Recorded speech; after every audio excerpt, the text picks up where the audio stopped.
Hi everyone, Sammy here with Coastal Carolina's woman head golf coach, Katie Quinney. So Katie, tell me how you prepare your players for the potential of playing on tour with your experience of playing professionally. Well, I think just a lot of it goes into obviously when they first come in, a lot of it is just actual education, making sure they have proper warm-ups, proper nutrition, teach them how to practice, tailor the practices to kind of how they really like to practice, and then actually how they hate to practice because getting them out of their comfort zone is really important. And then really just it's all about just breeding confidence and then working with what you already have, working the stats. You might take a player from a 77 average and it's pretty easy to go 75, 74, and then you're looking at a half a shot, a half a shot, a half a shot, and so it gets pretty nitty gritty to find those, but we can do it. So what drove you to want to coach and what has kept you motivated? I think honestly, when I was in college, a lot of it was just being in a young kind of cocky jerk thinking that I could do it better than everybody else. So, like I was like, I loved my coach to death, but I always thought, well, I could do this, like this is how I would do this, how to, then thought I'd go play on professionally for a while, didn't play on tour as long as I wanted to, or I thought that I would, again, as the cocky kid. But then when Coach Dillman called me about 2 years after I graduated and said that she had the assistant opening, I was like, yep, all right, maybe this is the time. So Of course. So what do you look for when recruiting players to your program? obviously just the fundamentals of great golf, good athletes. I love coaching good athletes. I love coaching, young women that have good speed, no ceiling whatsoever, so that, we really don't feel like we're already capping out on talent, anything like that. And then over the years, I've learned kind of where my strengths and weaknesses are. So I know the areas of the game that I best develop and the areas that I don't like to touch anymore. So they have to they need to kind of already come in with the things in place that I don't feel as good about really like moving the needle positively and then know where my strengths are. So now over time, have you altered your coaching techniques when international players come in? I'd say not so much for a little bit on the internationals, just because culturally, obviously, just have to be sensitive to a few things, and again, kind of trying to create the communication styles and whatnot to build the trust. But more, I mean, honestly, it's probably just more generationally. I've had to evolve and change a lot over 16 years of um, you guys changing a lot. And, I just think, 16 years ago, what motivated teams and what motivated individuals just doesn't work anymore. So that's kind of been more is trying to find the points of the communication techniques and making sure that we're doing what we need to do that actually works to touch the student athletes the right way. Can you describe your team's culture and how it's changed over the last 16 seasons?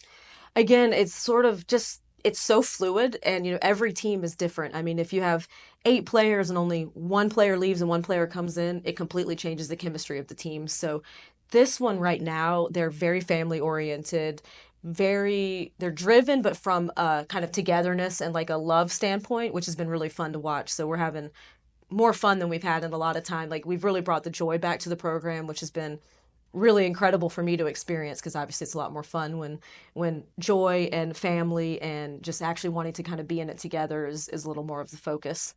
So what steps can you take to ensure that the team stays competitive throughout the Sun Belt Conference? That's been tough. I mean, going from Big South to Sun Belt was a huge jump, and then the additions to the Sun Belt in these last few years have added so much depth and competitiveness to the league. So it's tough, but I mean, obviously, recruiting is probably number one. I've got to make sure that every year we're reloading with talent because we don't have time to waste. Like we have to get freshmen in that are just ready to go. They'll have 8 months to prepare for Sun Belt, and got to get them ready. And then really just again, kind of with the techniques of motivation and how do we find the drive? How do we find the pressure points on how do I get you to be motivated to want this more than anything in the world? So I think once we come in and we get each team, and then obviously as the leaders, grow into juniors and seniors, if they can really have infectious competitiveness to where all the young kids come in and they know like we've got to win Sunbelt. Like this is it. This is marked on the calendar. No matter what happens all season, we just got to give it our go. So as the spring season comes up, what improvements can the team make going into the next year? We had some maturing to do, but I think the learning curve was pretty quick. We had 3 freshmen on the roster right now, but I've seen tremendous improvement. Like they're asking questions, they're learning a lot. So I think that we're going to see a lot of swift improvement as far as the talent is there, the literal everything, right? All the building blocks are in place. Now we just need the scores to drop. So in your career so far, what has been the most fulfilling moment for you as a coach? Um There's been a lot, but I will say it goes back so far. So I hope there'll be another one soon. But 2011, when we qualified for the national championship, that was incredible. So I'll never forget walking those last 9 holes and no cushion. There's no safety margin. I Yeah. mean, anyone can make a 12 any minute, but but walking those last 9 holes with I was with one player in particular, with Jess, and we were paired with Cal Berkeley and Arizona State, and I'd been recruited by Cal, and that coach had always been a mentor of mine, and her assistant coach is one of my best friends from junior golf growing up. And Arizona State, they had just two unbelievable Hall of Fame coaches, and just walking with them is like, okay, yeah, we're doing it. We kept up, and those last few holes, knowing that barring a disaster that we were going to get through, that was pretty incredible. Now we're going to do some quick speed round questions for Katie, and let's see how she does. As the intern with Ultimate Long Drive, I'm curious to know what your longest drive is. I don't know. I know I've hit a few over 300, but downhill, desert, maybe a cart path. If you could play one round of golf with one club, what would it be and why? 6-iron. Probably because middle iron, so I can trap it to hit some long drives, and I can still chip and putt with it. If you could play any round of golf with any famous golfer, who would it be? Kathy Whitworth. She's so competitive. What is your favorite drink and snack on the course? Water and beef sticks. Moving into professional sports, who is your team? Buccaneers, Jaguars, or Dolphins? Jaguars. Heat or Magic? Magic. Marlins or Rays? Rays. Lightning or Panthers? Lightning. All right. Who is your favorite golfer of all time? Kathy Whitworth. What is the best course you've ever played? Sleepy Hollow. What is your favorite course you ever played? Probably still Sleepy Hollow. Maybe some of the courses, Lake Tahoe. If you could play any game of golf anywhere, where would it be? Augusta National. What is your biggest golf pet peeve?